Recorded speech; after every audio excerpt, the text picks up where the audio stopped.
And our program guest this morning is the Defence Minister, Stephen Smith, who just in the last hour has flown into Perth after a meeting in Singapore with the United States Defence Secretary, Leon Panetta. But first, we'll take a look at what the Sunday papers are reporting around the country. And there's a UN report into the dangers facing the Great Barrier Reef, Lenore, and a cool response from Queensland so far. Well, a reasonably cool response from Queensland. This is a report from the UN Environment Organisation, Unesco. It says that all tiers of Australian government have to do more to protect the reef. The great pressure on the reef is, of course, that enormous coal development going on in central Queensland in the Galilee Basin. According to this report, of the 9 mines proposed for the area, 7 of them would be bigger than any other coal mine in Australia at the moment. So the scale of this development is really huge, and obviously that coal has to be shipped out and the ships come back in, and that goes back and forth through the Barrier Reef and puts pressure on it. I think this is obviously going to be where all that rhetoric about streamlined environmental processes that still protect the environment, etc., etc., etc., get put to the test. It's going to be, the World Heritage Committee will consider in June whether the Barrier Reef is designated as a World Heritage Area in danger.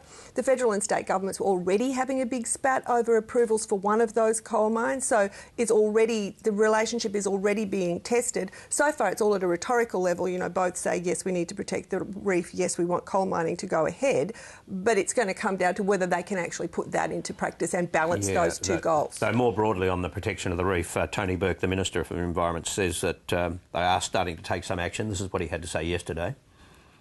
I don't want to dismiss the fact that they do view us as being at a crossroads, and I agree with that.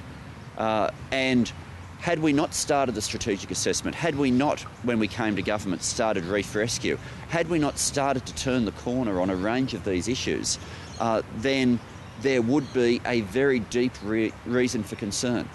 So to say where it's at on our watch, the simple answer is it's improving. Improving, except the big coal industry expansion is down the Sure, but there's got to be. There's got to be a middle route. Guaranteed the reef has to be protected, but also guaranteed these projects have to go ahead. And whilst the world's faith in the navigation skills of many captains is not at a peak these days, and it would only take a couple of accidents to make that's all a it would need. But there is a dedicated channel there. There must be a heavily policed channel for it to work properly. Now, Nikki, there's a disturbing story about an asylum seekers boat that went missing off the coast of Indonesia in 2009 with 105 people on board. That's right, Barry. It is a very disturbing story. According to the Sun Herald today, Australian authorities knew for 4 hours that this vessel was in trouble. There were 109 people on board, and they did not tell the Indonesian authorities, allegedly because they didn't want to dob in the person who gave them the information, which sounds a little bit strange to me. Because it was a spy, somebody they use as a spy, but it doesn't make sense as to why they would need to disclose the source of their information anyway. Why couldn't they just say that the vessel was in trouble without saying who told them the vessel was in trouble? Anyway, by the time they got around to telling the Indonesians, the vessel and the occupants had disappeared and they've never been heard from again. So there are a lot of questions on this, I think, that need to be answered. And there's one document that they unearthed that says that the embassy in Jakarta, the Australian embassy in Jakarta, had said that there was no longer a problem. So there's a lot of questions raised. Exactly. So how they could say that, I don't know. And there seems to be some kind of tussle between Customs and the AFP about who knew what and why people weren't told. So, yeah, it's a real worry. Now, Malcolm, New South Wales Labor has given another road test for a US-style primaries. This time they've done it at the local government level. Yeah, and they're pretty happy with the results. They had something like 4,500 City of Sydney residents, not necessarily Labor Party members, but residents of the City of Sydney, the local government area, who helped select a candidate for the coming local government elections. Now, 4,500, that's pretty close to the entire ALP membership of New South Wales, I'd argue. Certainly more than members in Sydney.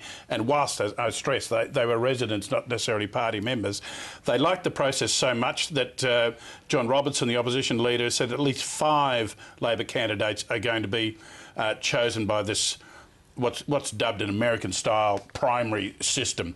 It's not an American-style primary system. It's more like a community hall system where candidates get up there, have their say, answer questions, and the people who are interested in the process vote on them. Yeah, except you still have to win a campaign leading up to that final event. To get into the... So basically, as Yep. it works now, hard-working community workers are beaten by trade union officials. Well, Under this system, hard-working community people will be beaten by celebrities, right? Well, or people with money. Well, as Very was, cynical view. but you know, Where am I wrong? That is you're a problem probably that they had in Victoria, where people went along to this so-called primary full of enthusiasm, positive thoughts, and found that there were only trade union candidates, and just everybody else in the audience, just about, was from a trade union voting for them.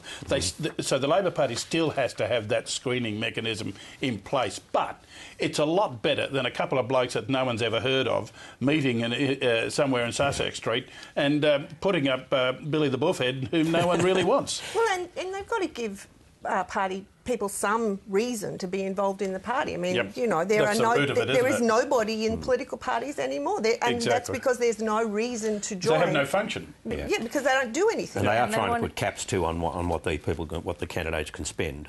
Yeah. Whether that can be policed or not is the question. Look, it's a fascinating experiment, which is going to go beyond the experimental phase, and it'll be interesting to follow. Yep. Lenore, Peter Slipper's first wife has spoken out in support of Peter Slipper. That's right. Just when we hadn't heard of Peter Slipper for a couple of weeks in terms of all these allegations, his ex-wife has broken her silence. It's on the smh.com website and in the Sunday papers. She's defending him against the accusations of misconduct. She's saying that Tony Abbott released the dogs on him because of his decision to defect and become Speaker. She said that when that happened, they knew there would be retribution. And in terms of the charges about cab charge dockets, which we must say were not then in Mr Ashby's final claims in the court, he dropped those along the way. But his ex-wife is saying he's anal retentive, he does things correctly. It wasn't in Peter's nature to be like that, as in his nature to not fill out cab charge documents, which was Mr Ashby's original accusation. I think there's a book deal in it, isn't there? All right, that's the Sunday papers. And we'll go to our program guest now, the Defence Minister Stephen Smith, who has just returned from the Shangri-La Dialogue in Singapore, and he joins us from our Perth studio.